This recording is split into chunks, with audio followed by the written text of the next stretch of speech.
Hail, hail, folks. Good evening and welcome along to the Monday night show of the Endless Celts Podcast. I'm Anthony, delighted to be hosting tonight alongside the captain of the ship, Mr. Stephen Tomlinson. How are you, mate? Full name terms, boy. Love it. That was a good intro. I'm feeling good, mate. I feel like I'm going to leave Friday in the past now. I feel I've got my rants out about Europe. We had a good domestic victory against Kilmarnock, and I'm actually looking forward to talking about some positives and some positive player performances and things like that. But before we do, Franny is trying to join us. He's having technical issues, so we hope he makes it on. I do want to remind everyone of the Super Six if they get the table up here. So in first place is Kieran Gillahooly, I believe I'm saying that right. Coming in second, Mark Robertson. Anthony Dunn, you're lurking about there in third place, buddy. Yeah. You're going to get it. I Kevin had a good Gallagher, Saturday, fourth. but very poor on the Sunday. William Dobbin is fifth. Jamie McElduff is sixth. Ryan Taylor seventh. Alistair Jack eighth. Niall Thomas ninth. So it's getting pretty tasty at the top. What's that there? Look at that. 11 points between Kevin and top space there. So, I mean, it is plausible. It can be done. And here's hoping for more competitive rounds. I mean, it's good crack, isn't it, Anthony? Oh, absolutely. This is probably the longest I've been able to remember actually putting, doing my entries before the deadline. And you know what it's like. If you forget to do it once, you can end up, falling way behind. So, yeah, absolutely great. And welcome along, everybody, in the comments as well. Great to see you all, and looking forward to Stephen bringing up all the sort of best ones, and that'll kind of make a dent in the conversation as well. And yeah, hopefully we get Franny on with us pretty soon, mate. But yeah, listen, I have to say, watched Friday's show back yesterday whilst doing the errands. It was a show for the ages, shall we say. It was. I don't know about Rumble in the Jungle, but the Endless Celts were definitely giving it laldy, shall we say. But do you know the best thing about it? See, after the show and after the podcast, me, William Ross, sat and had a laugh for like a half an hour. That's what it's about. You have a debate, it gets heated, and then you're friends again after. It's all good, man. People have different opinions. I mean, everyone in the chat gets involved, and to be fair, it's what makes the podcast, isn't it? If we all agreed, it'd be boring. Absolutely, mate. And I think... sadly, in a lot of spaces in the world now, it's a lost art, actually, being able to have a debate and then agreeing to disagree and then just getting on with it. It's sadly something that happens very rarely these days, but it's an art we like to try and do well here on the show, here at Endless Celts. But so I think, I dare say we'll just get started then, and hopefully Franny will be able just to join in if and when he can. So, like you say, Stephen, obviously, huge disappointment last Wednesday in Europe, and we followed that up with another home game at a very damp and dreich Celtic Park. Has to be said, there was a lot of supporters that couldn't get through due to travel issues. The rail network was down, buses were struggling to get through for the west side of Scotland, but still very healthy attendance and a good win as well. Brendan's came out and said that it was a dominant performance, probably one of the most dominant since his return. Just good to get 3 points on the board before the international break. 100%. I've seen the videos of like some railway lines in Scotland completely flooded and road systems flooded. So fair play to the supporters who made it, like yourself, Anthony, and your dad, not getting there to the ground to support the lads. And as you said, I think that was Rodgers' 700th game in management, and he won it, which is some milestone, by the way, some accolade for himself. And I mean, like you said there, it was probably, I would say, our most convincing domestic performance that I've seen since Rodgers has come back, and that includes players coming on the game, obviously new signings being involved. We're obviously going to come on to that, but I think for me personally, it was just great to get back into a game again after Europe, and we're not going to go back on it. It was a disappointment, we all know that, we've talked about it in depth, but just to get the 3 points onto the belt, increase the lead at the top of the table, and then you take it from there and into the international break. Yeah, absolutely. And obviously, we mentioned that there just with the lineup as well. Do we have? There's a life in Casa de Carte. It's not looking much like a castle. I'm stripping That wallpaper. kitchen's shrunk. I'm actually stripping wallpaper. The house is a riot. I don't know if that's really. And it's got like that for a wee while because Ross is too busy to do it till next year. It's a great laugh. It's a good advertisement. It looks like you're coming through from an unknown location. I know. Reporting for the news. but we'll not say where. Aye, that's at least saying about that the better at this moment. So we'll go along. Listen, we just basically just started the kind of chat there, and we were just saying as well about how Brendan sort of his post-match comments saying it was probably as dominant as we've been, and that the scoreline doesn't reflect how dominant we were. But just obviously after the disappointment of Wednesday, it's good to be back at home again and getting the business done on the domestic front.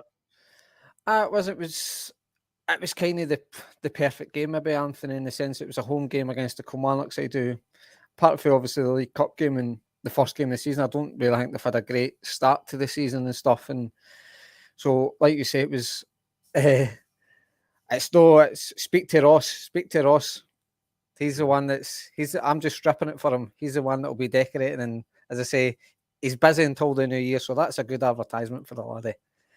Listen, Franny stripping for Ross. Listen, there better not be any dodgy activities going on at this Christmas party, by the way. Quite exciting. I'm excited.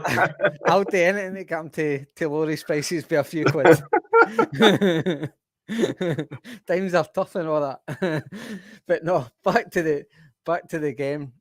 It was kind of the perfect afternoon. I didn't think at one point, even when Kilmarnock scored, I never ever thought we were really in trouble. And like you say, the scoreline could have been a bit more dominant. I don't think it was in part down to the Kilmarnock goalkeeper, obviously. Again, times are tough.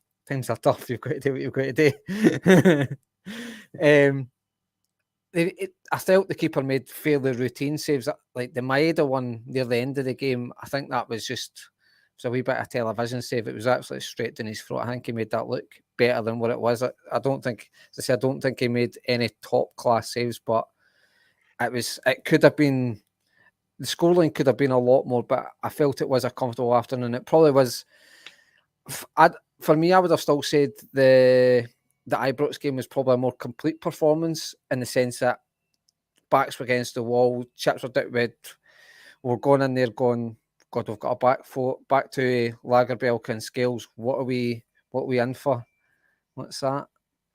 You never know. What's this space, Patrick McLaughlin? What's this space? But for me, I would have still said the Ibrox game was a better performance in terms of team, but complete performance probably it was as free flowing as we've played this season anyway. Absolutely. I would agree with that. And obviously, a few of the guys saying the same thing. Obviously, Jed as well there played well on Saturday. I would agree, Jed. And obviously, we had the ball in the net early doors. People were quite kind of rightfully called offside. But again, not long after that, we did take the lead. Great bit of skill, Stephen, for Rio Hatate, who looks like, I think he was maybe tuning in with you guys on Friday night, and it was, we demanded a performance, and we definitely got it from him on Saturday. It was a great bit of skill to take the Kilmarnock player just out the game, and a lovely composed finish into the bottom corner. Just set us on our way very nicely. 100%. What I love most about the Hatate situation is the fact that Rodgers and him have talked about that, and they both know that he needed to improve in some aspects of his game. And listening to what Rodgers was saying about, he took clips of him off the ball rather than being on it in terms of his pressing game, where to improve and the intensity he needs to play with. And I thought against Kilmarnock was seeing that.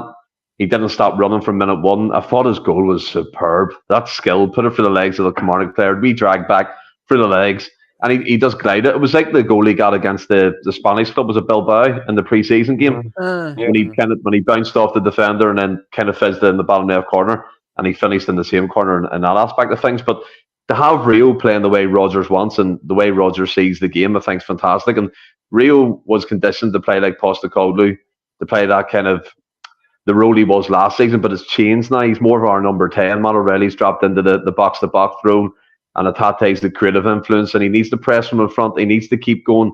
He needs to help Kyogo kind of build up that kind of attacking phase, and I thought that was the best I've seen him this season. And like Rodgers says, if you see him play like that all the time, he's a fantastic player, because once he gets his intensity levels up, he has the skill to match it. He can finish the ball, he can pass the ball, and it's a frightening prospect for me, in my opinion, for the league anyway, that Rio's coming on the top form at this moment of the season.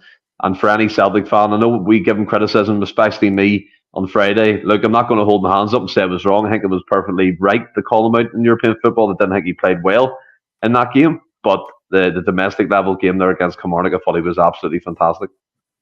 Yeah, I think that's fair, mate. And Franny, obviously, as Stephen alluded to there, Brendan's post-match comments certainly alluded to the fact that they have had some what he deemed very honest conversations. He was obviously left out of the squad at the start of the season.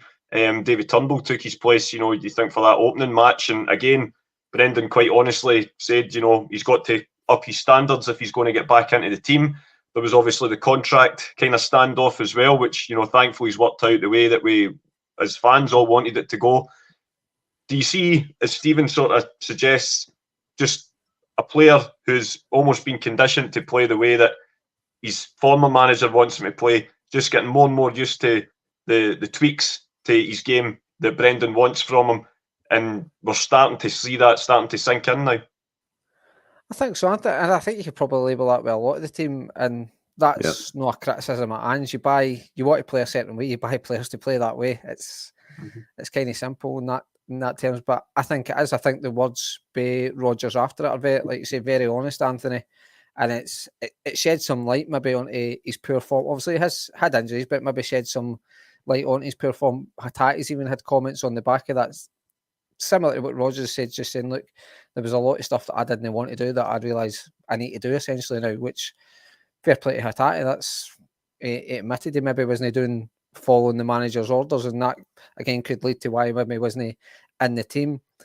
Obviously, Turnbull was getting an extended run out of that. We've obviously brought in Bernardo, who looks a decent enough player, but with the limited bit we've seen, but also plays in the middle of the park. So he's maybe looking at that going, well, if this guy performs, I might be out the team. So I've kind of got to turn up. I agree with what the boys were saying on Friday, that I can't bang the drum about, but I mean, we've all banged the drum about Hatate. Well, I think he's a really good player. But I think on reflection, when the boys were talking about it, is what he's done in Europe.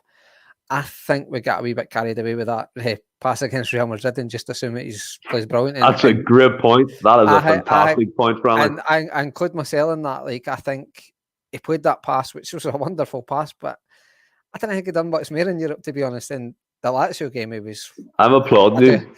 I do think he was rotten, but domestically, he has been a really good player. On Saturday, he was really good again. He did take his goal well, like that. Just the wee touch to put it through the boys' legs, and then he just kind of jumped in. Kyogo's run makes it really easy for him in the sense that Kyogo takes the defender away and just it opens up for him, but he's still obviously got to finish it. But I think Rodgers' words and obviously Hatate's words coming off the back of that, I think have been interesting and probably shed some light to his poor start to the season out with when he was injured, Anthony. But like we say, hopefully this is him progressing forward, now kind of understanding what the manager wants or what this manager wants from him, and hopefully can take into Europe, because we're needing a lot. If it come back, we're needing a lot in Europe now. I think Franny as well. Like it shows the dedication of Rio. And because it could have been easy for him at that point to throw the head up and look, I want out the door regardless if I'm injured. I'm going to down tools and I'm not going to train this way.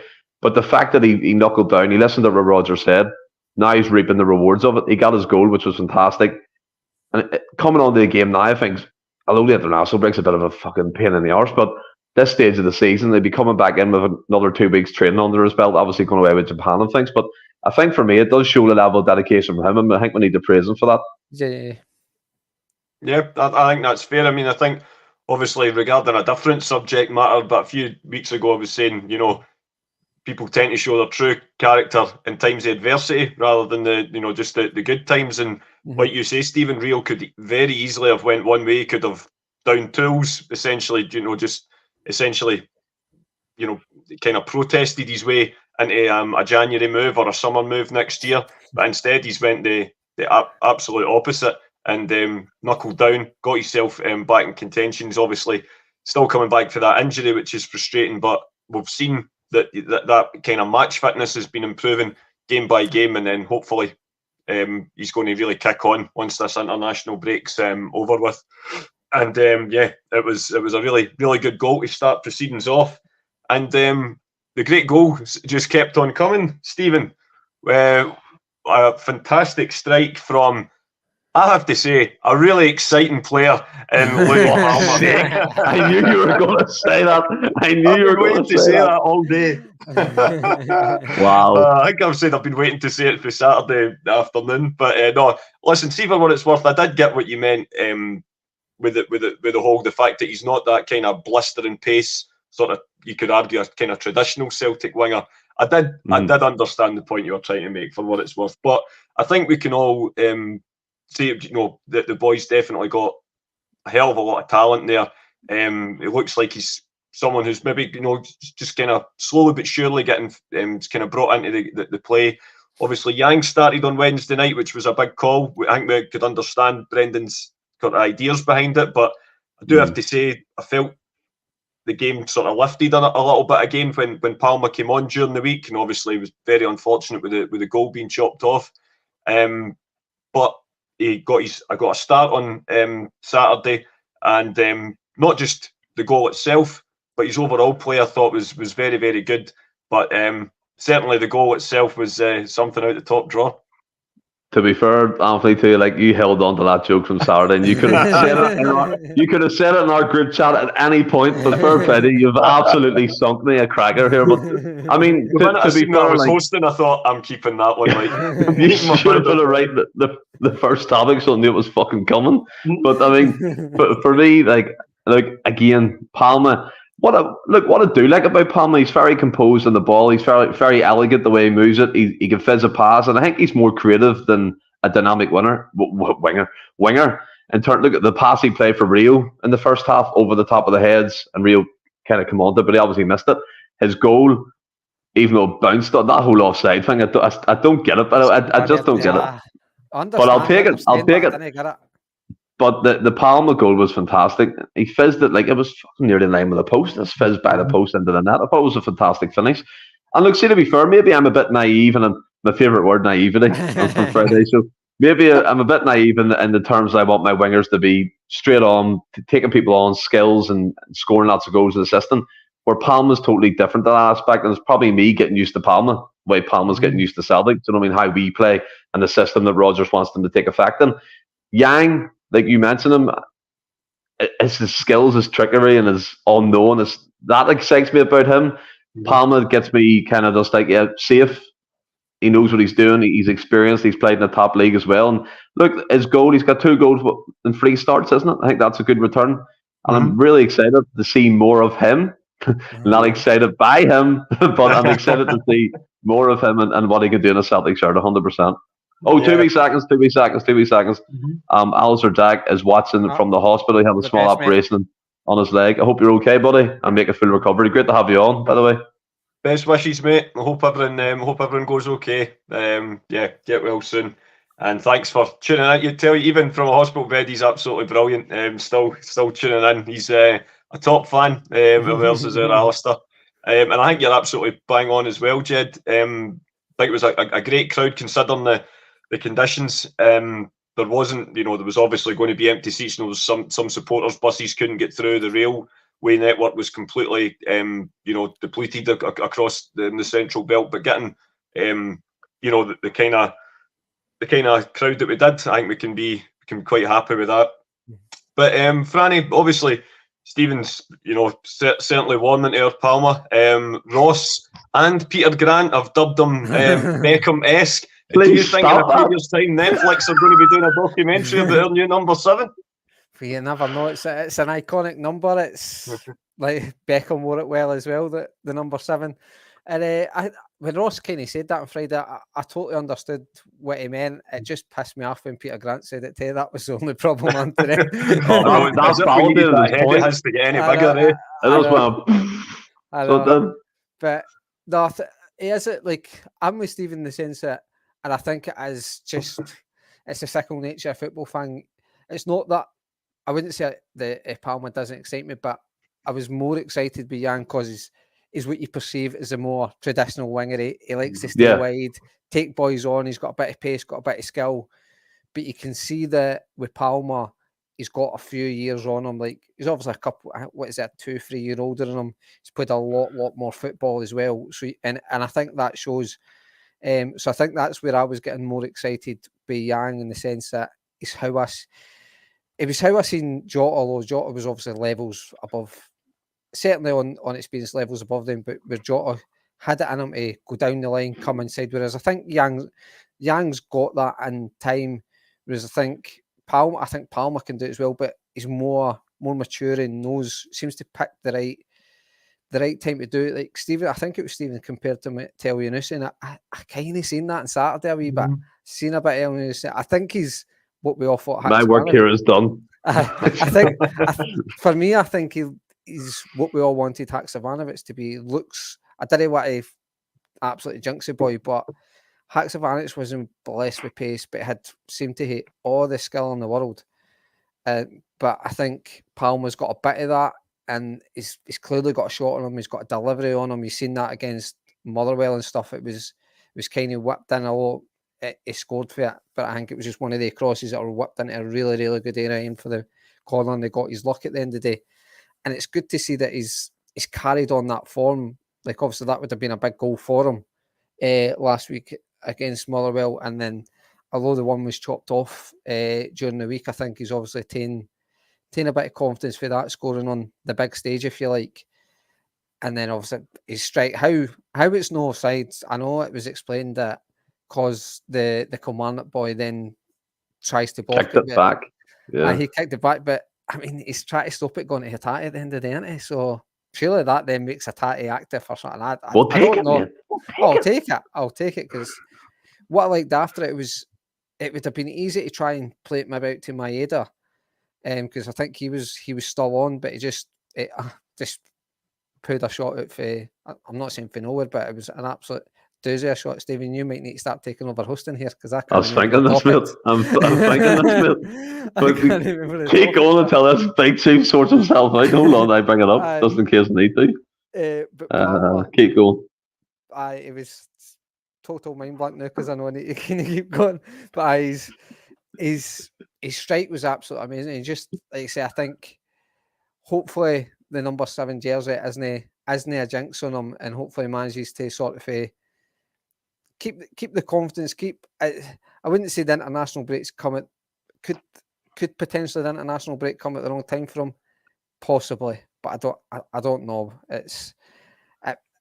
I don't think he's got to come back and be poor, but it's probably he's sitting there probably going, this breaks came at the wrong time for me. Really, I'm flying now, so that's the only downside I can see for Palmer. But it's certainly a player that I can understand, and I think will be a big part for us this season.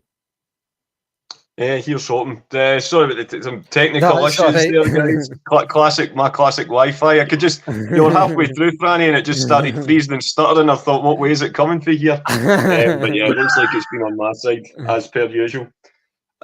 So in terms of the attacking front to start with, and obviously Kilmarnock got their way back into the game, pulled one back, and there was also second half wasn't without incident as well. Obviously there was the penalty incident, which we could chat about, but obviously Greg Taylor scoring from a corner for Celtic. I mean, I don't know what kind of sorcery this is, Stephen, but just your thoughts to start with on the penalty incident. I must admit it was down our way, down where me and my dad sitting. When I first seen it, when I first heard it awarded, I thought, oh, maybe, it definitely did look soft, but then I thought it's maybe be one of the ones he's caught his foot before he's caught the balls, as a foul. But unfortunately, on review, I would say the referee got that one right.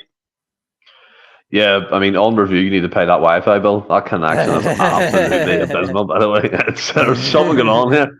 But I mean, it wasn't a penalty kick. Look, when it first happened, obviously watching it with Grandin, that you're going, that's a blatant pen, because you don't see the replay. I suppose that's what VAR for, to bring them incidents back. And there was nothing in it. I mean, I'm with Jed Thomas. It wasn't a penalty kick, and he's tried to bat. Look, I know people say yellow card, not fair enough, but I think it was one of them ones. Maybe there was a slightest wee nick, or he came across him, and the speed he was travelling at just made him fall over.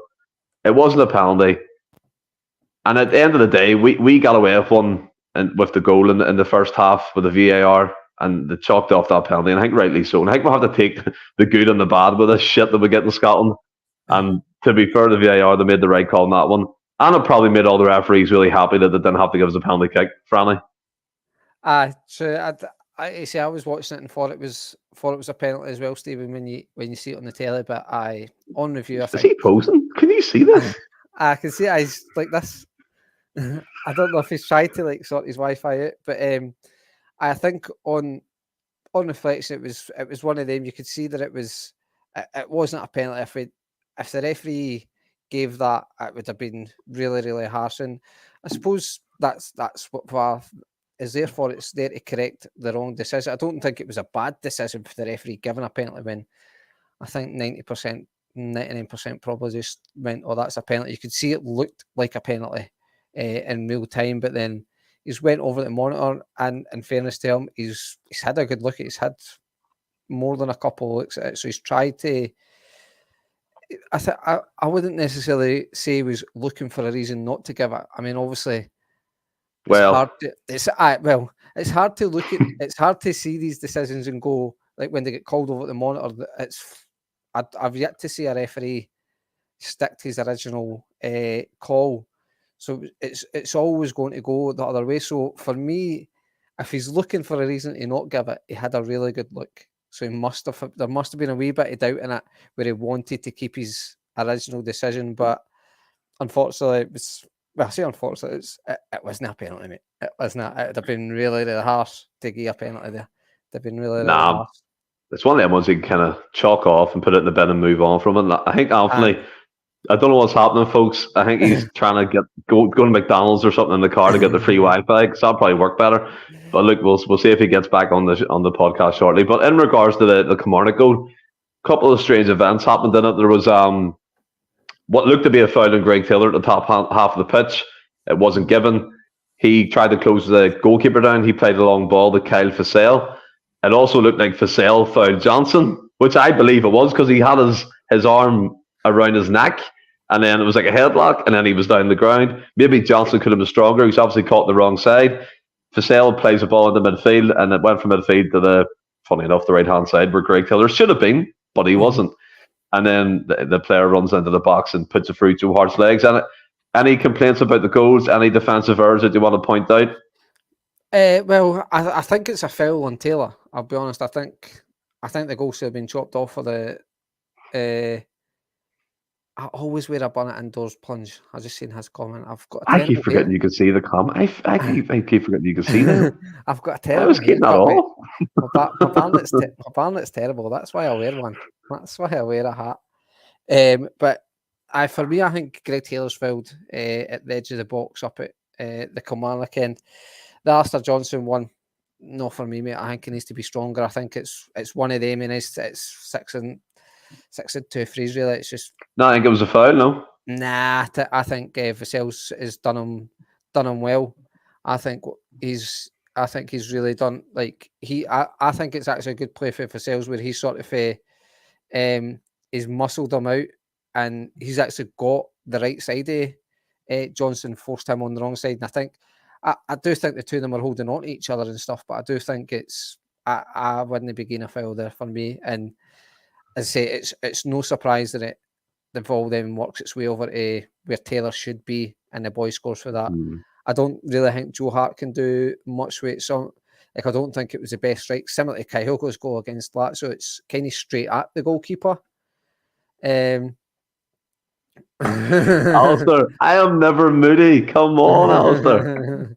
I think it's one of the ones where Joe Hart's probably expecting it to go either side of him, and by like it's maybe the Motherwell boys try to put it either side of him, but he just ends up putting it straight at Joe Hart. Kilmarnock boy, sorry.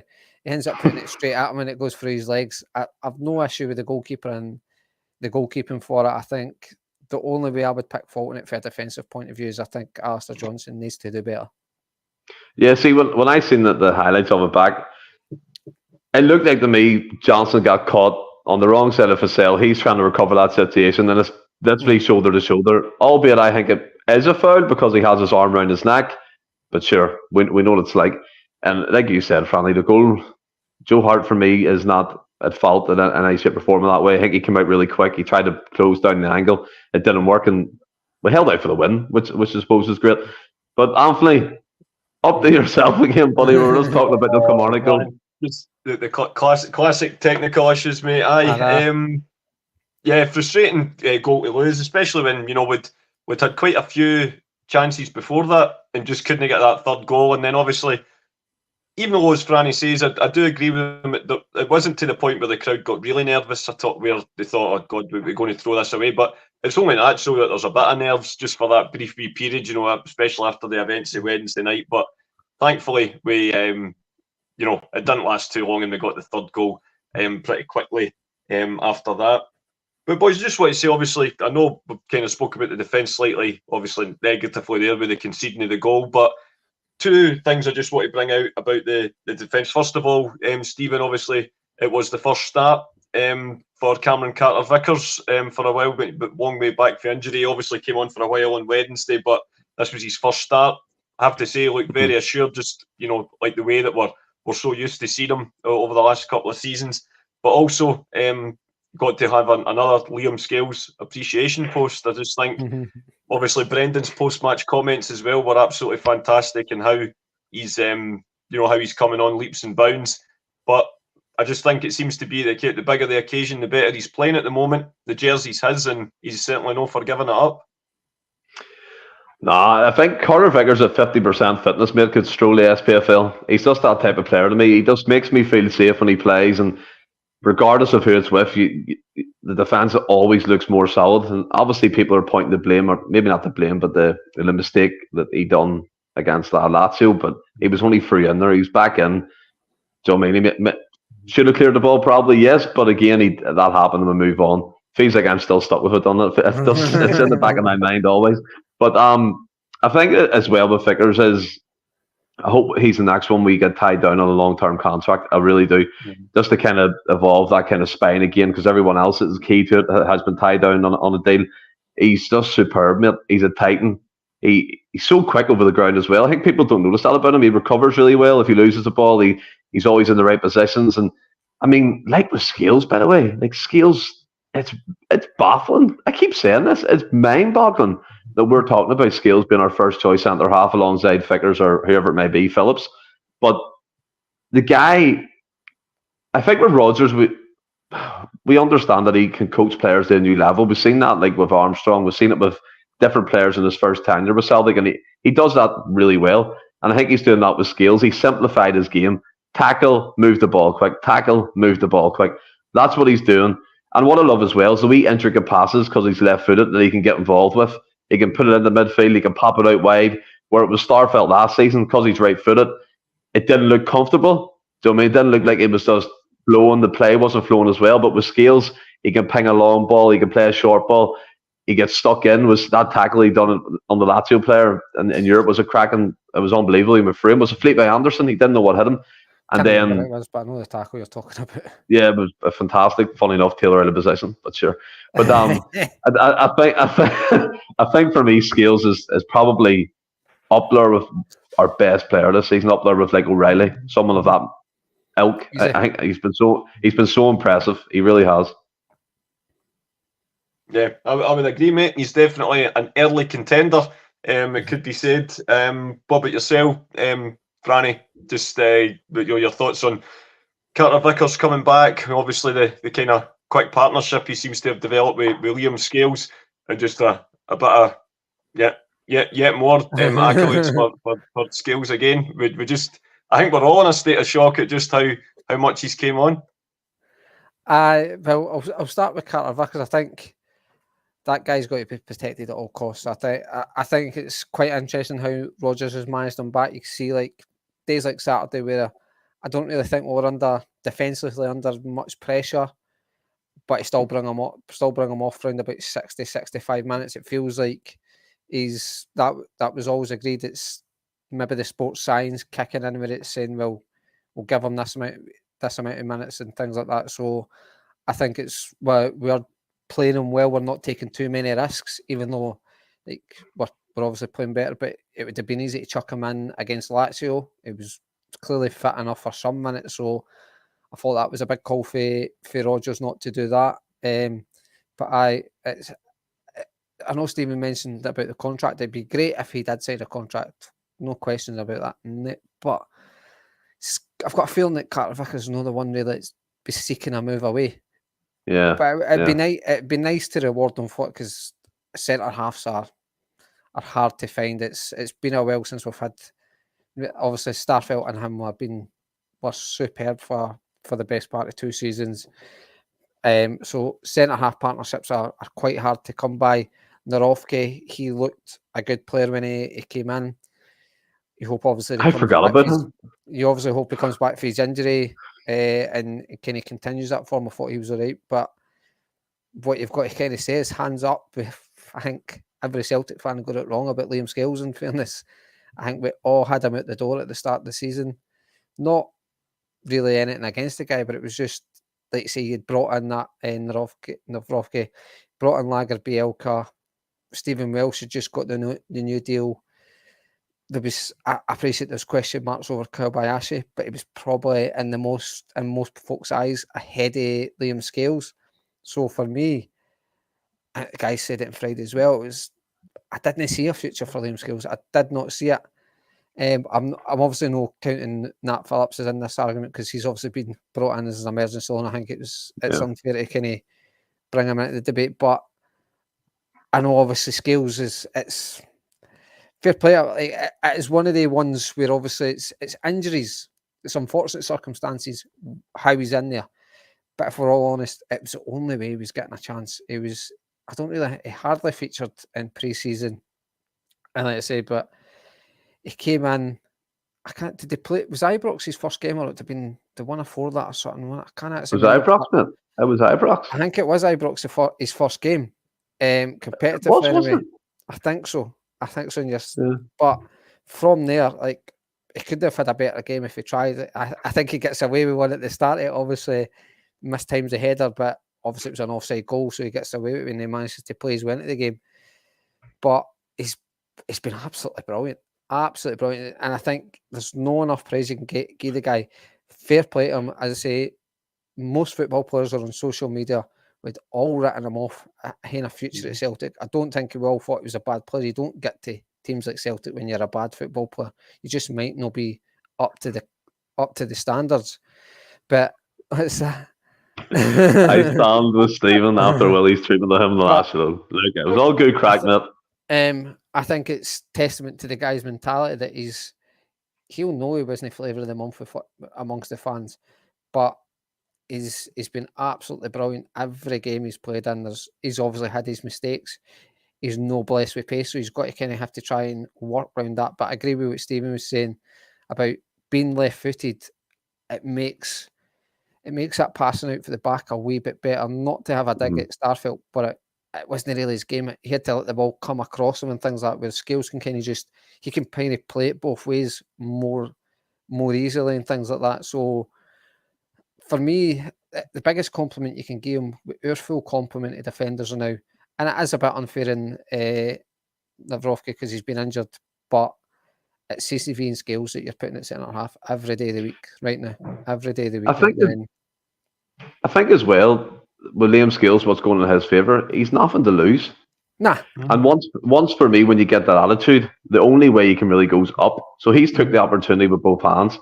Yeah, he's had a few mistakes, and I think Jed said it. Who doesn't make mistakes, especially in that environment? But he's recovering well from them. Yes. He's keeping his head up. He's taking the ball still. He's tackling the player. He's winning headers. He's doing all the basic things right.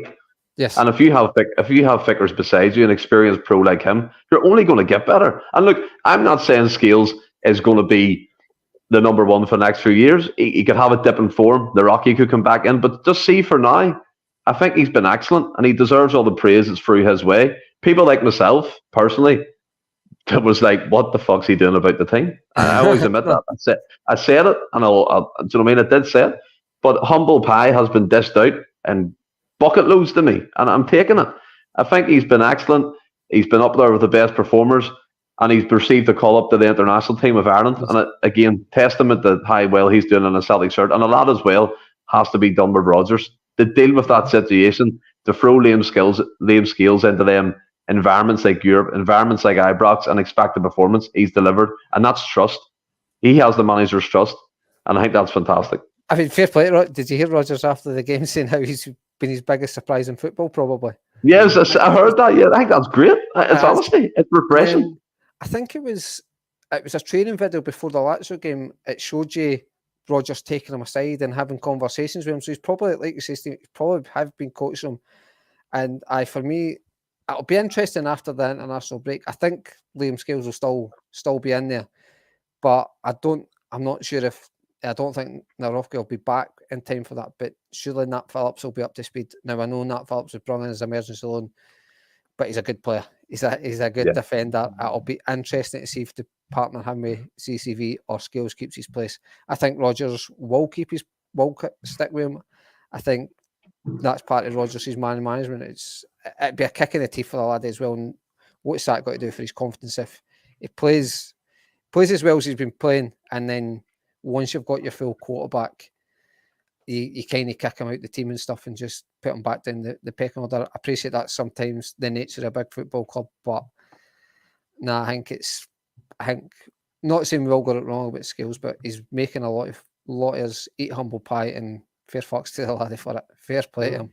Fair play. Yeah, absolutely. You can only chances, especially maybe second chances, come about very rarely at clubs like Celtic, and I think he's embracing that. I mean, we know it's probably through circumstance, a set of negative circumstances where we're concerned with, that there's been a lengthy injury list at the back, but he's been given the opportunity, and it's what you do with that opportunity. And I don't think anyone can argue against the fact that he's grabbing it with both hands, and he's putting in brilliant performances week after week. So, as you say, 100%. Boys, long may that continue. Just wanted to obviously great performance on Saturday. Put us 10 points clear over the weekend, and that gap still remains at 7 as we go into the international break. But obviously, guys, you were talking a lot on Friday about the game on Wednesday night. So there was another big bit of news in the Celtic footballing world last week. I just wanted to kind of bring it up because I know you guys didn't really get the chance to talk about it on Friday. But one of our most kind of favoured sons from the modern time, Tam Rogic, hung up his boots at the relative young age of 30 years old during the week, obviously for the family reasons that he outlined on his social media post. But I just thought it was only right that we paid tribute to Tom Rogic, because his time at Celtic, he was an absolute superstar, gave us some wonderful memories, Stephen. And I'm taking these stats for the Celtic programme, so I'm on Saturday, so I'm taking these to be factual. But it's saying 272 appearances for the club in all, 46 goals, 49 assists. But I don't think there was one tap-in in any of those 46 goals. Just one of those kind of maverick footballers, Stephen, and there was times he would just glide past players as if they weren't there. He just looked so classy with a football at his feet. But also on top of that, you think of guys that I think belong in the same sort of bracket. You look at guys that an on-form version of that player can make all the difference in a league campaign. I think going back to my early teenage years, it was probably Alan Thompson. I think he was always a big game player you looked to against Rangers. He was either always good for a goal or a red card. There was one of the two, but you kind of loved him either way. But Tam Rogic just seems to bring that with him. Gary Hooper always as well seemed to have it. The bigger occasion, the better he played. Whether it be cup finals or semi-finals, whether it be matches against Rangers at home, away, or at Hampden. He was just the player that successive managers felt that they could trust. They could trust him on that occasion, and more often than not, he would repay that trust. But just wanted to get your thoughts on the man, and obviously any of your favourite memories that you've got of him in a Celtic shirt. I mean, first of all, I have to say the statement they put out, it was so emotional, and I think it clarified a lot of things that we were thinking at the time of his departure. Went to West Brom, didn't quite work out, and it went quiet for a while. Obviously, a lot of family difficulties, a lot of reasons for that, and that's fair enough. And I had a wee tear in my eye reading it, to be fair. I thought it was quite in-depth. It was so personal. I just thought it was great seeing that open and kind of honest environment that he's comfortable to share his life experiences with his partner, and the whole IVF thing for his kids. He's expecting twins. He has a kid, and throughout that there's difficulties within his personal life. And look, first and foremost, I think, I can't remember who said it in an interview, but he's a family man. Mhm. And he wants to make the most of the time with his family. Obviously, he's had, as we said, difficulties. And Jed there in the comments, family comes first, 100%, big lad. You know what I mean? And it was so refreshing. You know what I mean? And we all wanted him to come back somewhere and play football again, but he's chose not to at the age of 30, and that's his own choice. He's had a fantastic career, trophy-laden career at Celtic especially. And like you said, memories of him. I remember the goal he scored against Kilmarnock, and Celtic wore that kind of green pinstripe away kit. Remember that? Yeah, Fizzed into the top corner. Obviously, the treble winning goal. We've talked about that lots in this podcast. The emotions we all felt in that day. The 60-minute man, he was labelled at points in his career. But I tell you what, seeing them 60 minutes, there was a couple of moments of magic that you go, wow. And he's a player for me I'll never forget. And this might be a big label, but he's my modern day Lubo Mrazvic. I remember Lubo in fits and starts, but Tom Rodzik to me was an absolute unbelievable footballer. Yeah, he didn't track back. Yeah, he didn't tackle players, but seeing he had the ball at his feet, no one could get it off him. He just dribbled around you like you weren't there. He took the goal at Tannadice. Remember, we were in the pub that day. That's right. I remember it well. Did that not even get goal of the season? No, he took it from. No, I'm saying that might. Yeah, there's Corvo. The solo goal at Tannadice was beautiful. We all celebrated that. It was unbelievable. We were all hungover the next day. But it's one of these things. For me, he's fantastic. And as I said, they're a big label for him, but I truly mean it. I was so frustrated with him at times. I really was. I remember always saying it's playing with 10 men, especially in Europe and that. But sure, I say a lot of stupid shit in this podcast, and it goes back to bite me in the arse more times than anything. But I'll miss him. I was basically crying when he was going off the pitch that time for his final stand ovation. And look, incredible player, Anthony. You could talk about his. We could do a podcast special on his goals.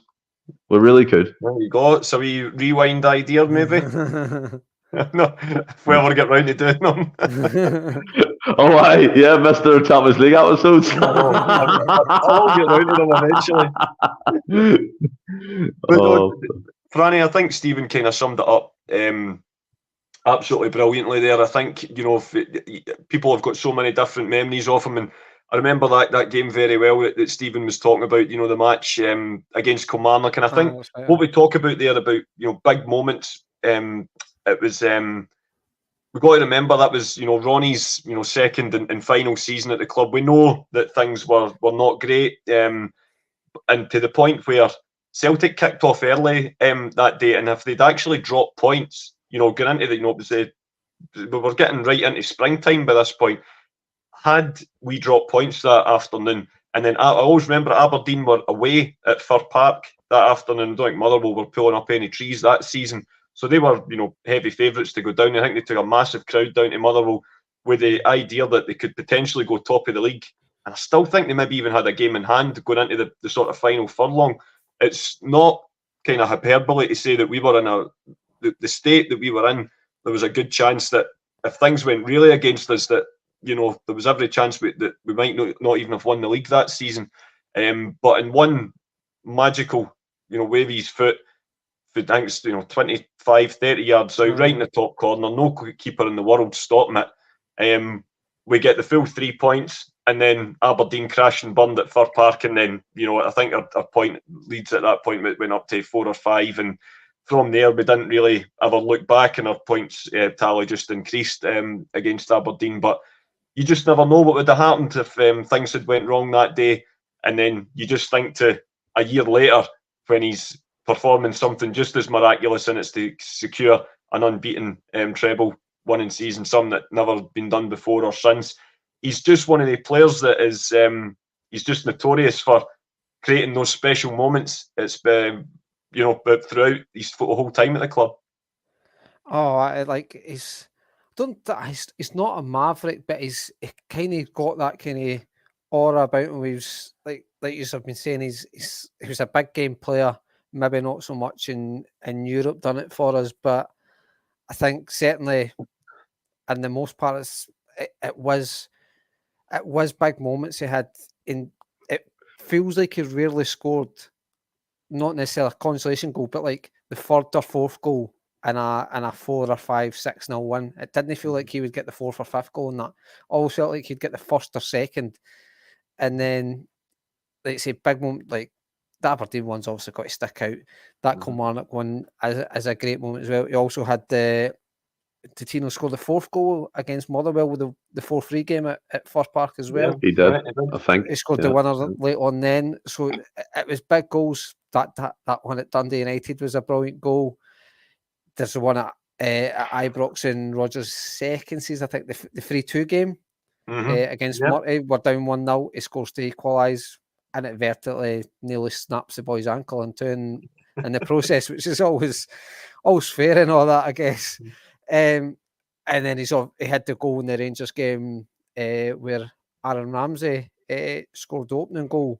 I think it was with Postecoglou where we won 2-1 and stuff. So it's Roger gives it that. Exactly. Honestly, you could go up your arm's length the amount of big moments that Rodgers had. Rogic had so many massive moments, and I appreciate he was there for 9 seasons, so he's going to have big moments, but it was not sporadic. It was consistent year on year in. Whatever. It was consistently having moments in every season. Did you just argue with yourself there? Aye, I did. Stephen just sat back going on. It's like, are we done? It was always good for big moments, and like I say, I was when you boys were talking, I was trying to scramble to see if I could find in the back of my mind a tap in or something for about 5, but apart from that Ibrox one, I can't really think of many where he not necessarily, because even the Ibrox one wasn't really a scrappy goal, but it's not. It was obviously one that kind of eventually broke and found its way to him, but obviously you've got McGregor's running, things like that leading up to it. But it was a truly special player, and like I say, gave us the best. It gave us a majority of his career. Well, pretty much gave us all his career when you consider obviously he's just retired. But to go to his statement, I thought his statement was absolutely a touch of class. It showed you that as much as these guys are on silly money compared to you and I and stuff, it just shows you they're normal people at the end of the day, and that they've got their own issues, they've got their own worries at home and stuff. And I think it's a testament to the guy that he's clearly, like as I've said, he's clearly a family guy. Mm-hmm. We always wondered why he went. We always kind of had, guessing that he was got to go back to Australia when he left Celtic, because it seemed like he was saying he was missing home and things like that. Then he turns up at flipping West Brom, man. What a place that is. It's horrendous. And it obviously didn't work out for him, but he gave it a go, and it's obviously came out in the background. He was having issues with the IVF and stuff, but obviously he's had successes with it, and he's obviously got this latest success. And like I say, a lot of us have got our issues with Lowell and Desmond, but he credited them with sort of pointing them in the right direction when it comes to all that treatment. So I think that's fair play to him.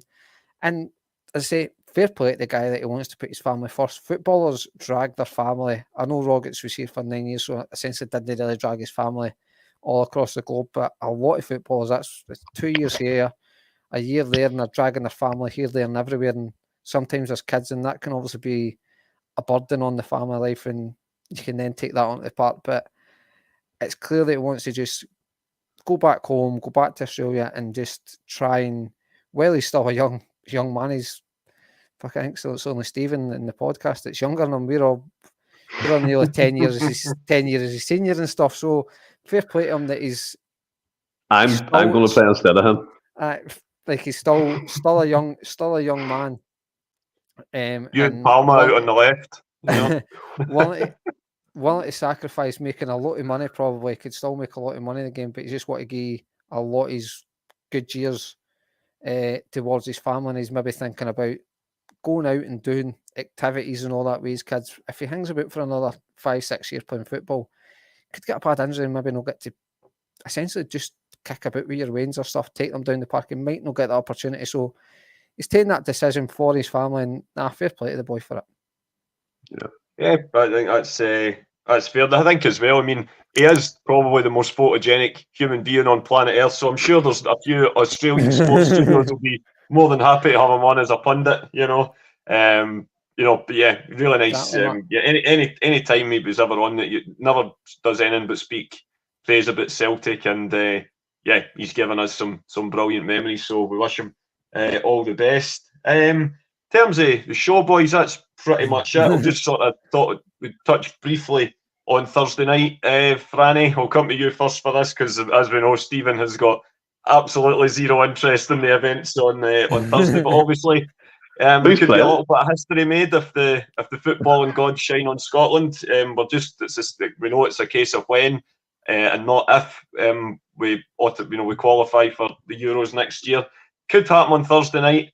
Be a very difficult task, of course, away to Spain, who'll be out for a bit of revenge. But obviously, a few Celtic players called up for the squad. Greg and Callum McGregor, and obviously a few ex-players as well. We just hope. We know appreciate it'll be a hard task, but you never know. This might be the week. This might be the round of fixtures where we can finally get over the line.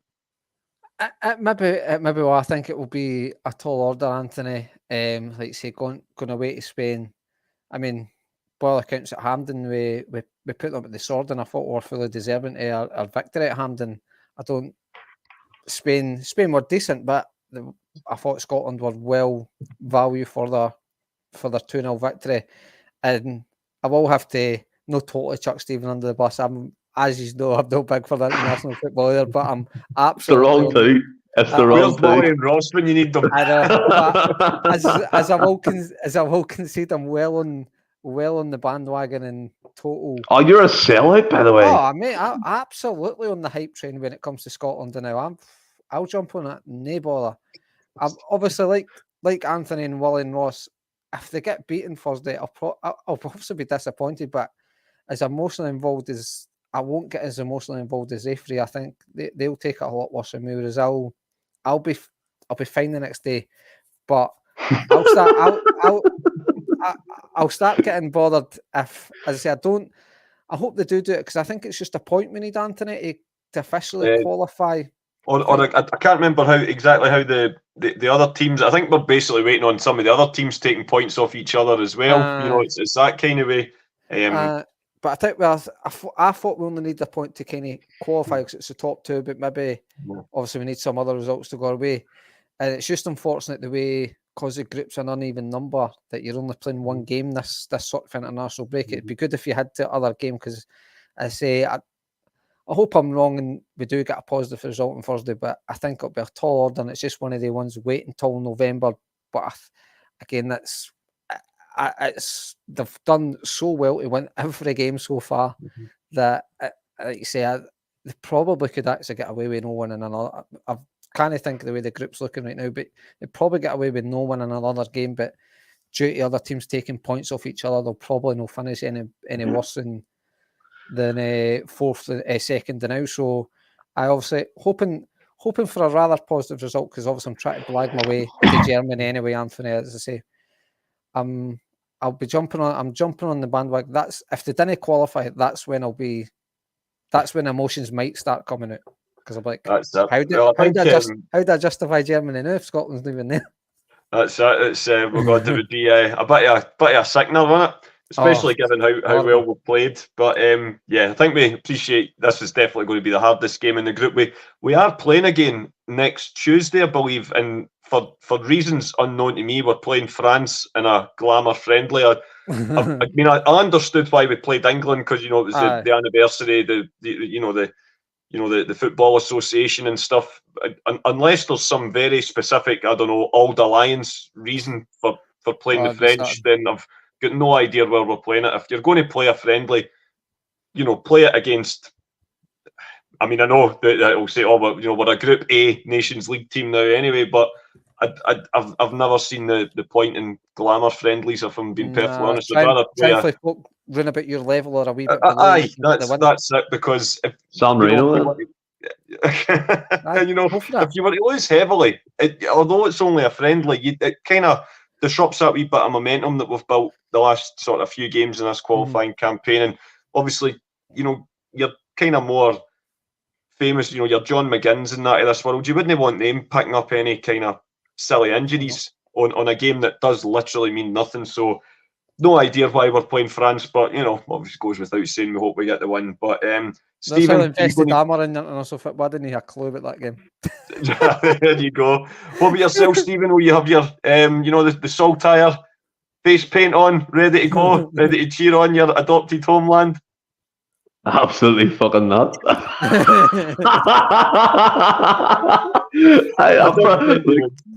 I'll probably watch the game, but you know, I'm honest about it. Franley does sold himself out there. That's terrible. But mate, I've always say if it's Ireland and that, I couldn't care less either.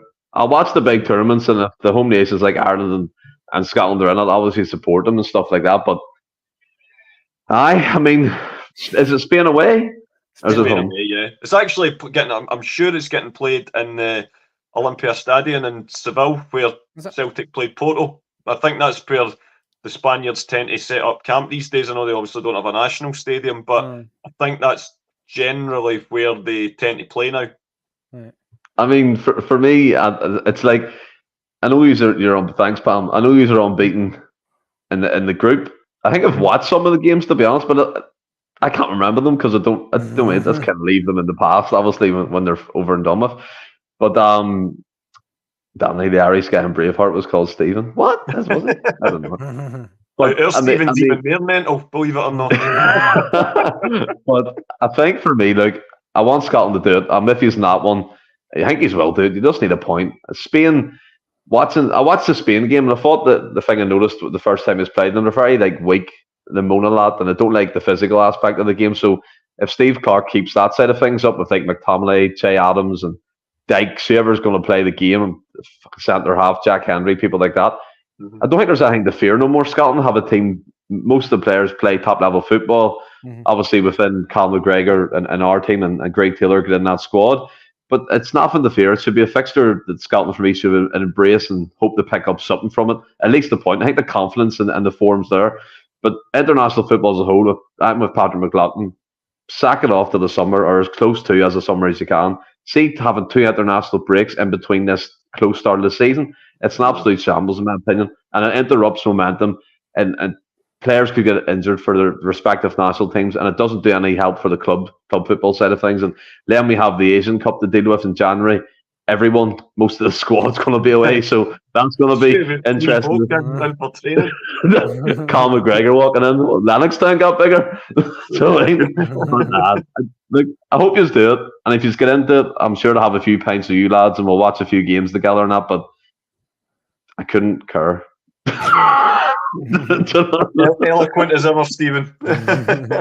Well, I'm sorry. I don't know what else to say. Listen, it's fair enough, mate. It's fair enough. But in terms of the show tonight, boys, that's sort of a wrap for tonight. Apologies again for the technical issues. Where again, classic Appleton Drive Wi-Fi. You gotta love it. But hopefully it's been all right since then. Have you enjoyed it? Brilliant, mate. Had a good laugh. It's been good. I feel like I've not been on for quite a while, even though it's only been 2 weeks. But that way, there's so much has happened, with the European games and whatnot. So it's been good to be back on. Yeah, I've enjoyed it, and I think I want to do as well. I want to say in the chat again, interaction was top notch, and people have debates with each other all the time. And see, watching people have conversations with each other, get to know each other, and have a bit of crack. That's what it's all about. We all love it. Absolutely, and it's obviously the guys that help the show grow, and everyone that tunes in, they all love to get involved in it. It's absolutely brilliant. Subscribe and like the podcast. Yeah, you got to. If you're liking what you're hearing and seeing, by all means, hit that like and subscribe button, of course, because it'd be nice to get a few more in the numbers. Not that we bother about that. Got to retire somehow, soon. Exactly, that's. That's it. I don't think we're going to be coming live for the Las Vegas convention anytime soon, boys. But what can you do? But that's it for us tonight, guys. I'll paint the wall like that for Friday. Aye, that's it. Well, you can literally a blank canvas there, son. World you like. I'll put a wee retro jersey up so we can talk about that just before we're going about the football. Lovely. Superb. Well, Stephen, I'll leave you to do the farewells with your iconic phrase. And yeah, we'll see you again soon, folks. We'll see you again Friday. I think we'll be looking at the Scotland game, talking about it in some shape or form. I'll be on, so I'll give my fantastic take on it. But until then, stay well. Well, stay well and keep safe. Hail, hail.